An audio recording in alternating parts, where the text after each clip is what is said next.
মাননীয় প্রধানমন্ত্রী তিনি দেশের মানুষকে এখন বলে বেড়াচ্ছেন জুলাই সনদকে অক্ষরে অক্ষরে বাস্তবায়ন করবেন। এটি আপনার একটি প্রতারণামূলক কথা। আপনারা জুলাই সনদ নয়, বরং আপনাদের নোট অফ ডিসেন্ট আপনারা বাস্তবায়ন করতে চান। আপনারা বিসমিল্লাহির রহমানির রহিম সংবিধানে আল্লাহর উপর অবিচল আস্থা এবং বিশ্বাস, রাষ্ট্রধর্ম ইসলাম, এগুলোকে সংবিধানের মূল নীতি হিসেবে স্থায়ীভাবে জায়গা দিতে চান না। আপনারা এমনভাবে এগুলোকে সংবিধানে রাখতে চান যে কোনো মুহূর্তে আবার খায়রুল হকদের মতো কোনো বিচারপতি কলমের খোঁচা দিয়ে এগুলোকে সংবিধান থেকে মুছে ফেলতে পারে। তাই আমরা সংশোধনীর মাধ্যমে নয়, সংস্কারের মাধ্যমে জাতীয় সংবিধানে স্থায়ীভাবে জুলাই সনদের স্পিরিট বাস্তবায়নের দাবি করতে চাই। আমরা পরিষ্কার ভাষায় বলি, আজ বাংলাদেশের ক্ষমতাসীন মহল বিভিন্ন ক্ষেত্রে ব্যর্থতার যেই মহা প্রদর্শনী করে চলেছে, কূটনৈতিক ব্যর্থতা আজকে তাদের দিবালোকের ন্যায় পরিষ্কার। বাংলাদেশের বর্তমান সরকারের কূটনৈতিক ব্যর্থতার কারণে আজকে একটি দেশ থেকে আধিপত্যবাদী দেশ, যারা বাংলাদেশের মানুষের অধিকারকে 15 বছর পর্যন্ত তাদের পায়ের নিচে পিষ্ট করেছে, সেই আধিপত্যবাদী দেশ বাংলাদেশে একজন কূটনীতিক নিয়োগ করেছেন। বিশ্ব ইতিহাসের সকল কূটনৈতিক সভ্যতা এবং ভদ্রতার শালীনতাকে, রেওয়াজকে উপেক্ষা করে তাদের একজন দলীয় এজেন্ডা বাস্তবায়নকারীকে বাংলাদেশে সেই বিজেপির দলীয় এজেন্ডা বাস্তবায়ন করার জন্য কূটনৈতিক হিসেবে বাংলাদেশে নিয়োগ দিয়েছে। অথচ বাংলাদেশ সরকার এটার কোনো প্রতিবাদ জানায় নাই। আমরা পরিষ্কার ভাষায় বলতে চাই, আমরা ভারত রাষ্ট্র এবং তার জনগণের সঙ্গে বাংলাদেশ সমতার ভিত্তিতে কূটনৈতিক সম্পর্ক স্থাপন করতে চায়। বাংলাদেশকে বিজেপির কোন দলীয় ফোরামে পরিণত করতে দেব না।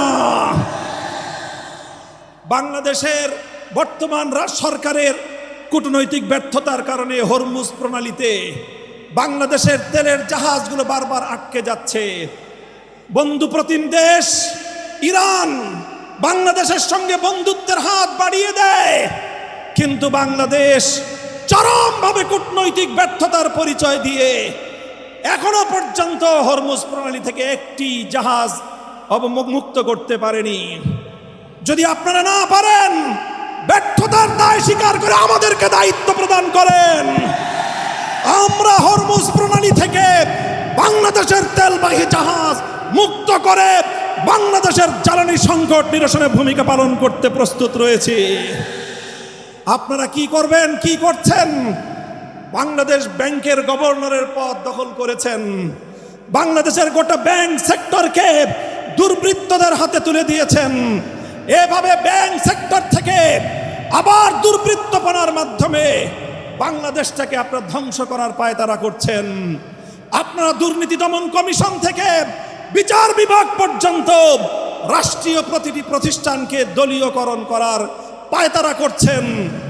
আমাদের আখেরি পয়গাম, বাংলাদেশ ইনশাআল্লাহ আর কোনোদিন সেই একদলীয় বাকশাল তন্ত্র অথবা বিএনপি তন্ত্রের যুগে ফিরে যাবে না।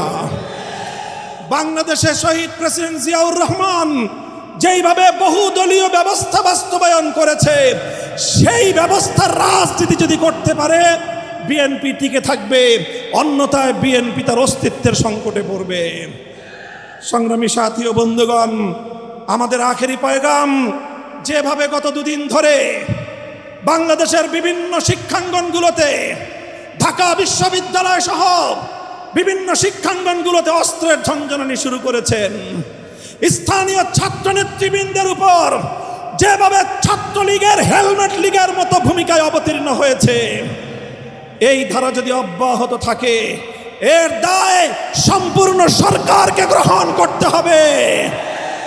মব সংস্কৃতি বন্ধ করুন, দ্রব্যমূল্য লাগামে টানল, দ্রব্যমূল্যের লাগাম টানুন। এভাবে রাষ্ট্রের প্রতিটি সেক্টরে বিরোধী দলের পক্ষ থেকে সহযোগিতার যে আহ্বান জানানো হয়েছে, সেই আহ্বানে সারা দিন ইনশাআল্লাহ আমরা সহযোগিতার ভিত্তিতে দেশকে এগিয়ে নিতে প্রস্তুত। কথা বলেন ঠিক কিনা?